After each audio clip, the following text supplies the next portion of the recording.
बिछा हाला जे मेमण बरादरी जे अलमारूफ नाले वारी शख्सियत सियासी समाजी अगवान डॉक्टर अब्दुल रशीद मेमण पंहिंजी रिहाइशगाह ते सरवरी जमायत जे रूहानी पेशवा मखदूम जमील ज़मा जे मान में शानदार आजियाणो रिथियो वियो।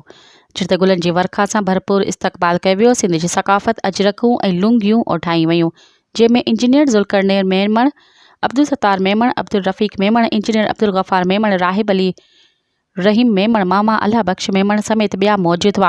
इन मौक़े ते सियासी समाजी अगवान ऐं सिंध मेमण इत्तेहाद ज़िला मठियारी जे general secretary doctor Abdul Rashid Memon चयो त मखदूम ख़ानदान सां असांजो पुराणो तालुक़ आहे।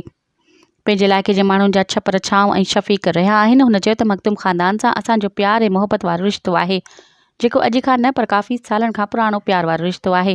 अॼु मूं संदसि मान में आजियाणो ॾिनो आहे। हुन चयो त मखदूम ख़ानदान हमेशह आवाम जी ख़िदमत कई आहे। मखदूम जमील ज़मा निहायती दिलसोज़ शफ़ीक हमदर्द इंसान, असीं संदसि पुराणा साथी रहिया आहियूं। मज़ीद ख़बरनि ऐं तफ़सीलात लाइ विज़िट कयो असांजी वेबसाइट www.awamiNewsHD.com ऐं ॾिसंदा रहो अवामी न्यूज़ HD।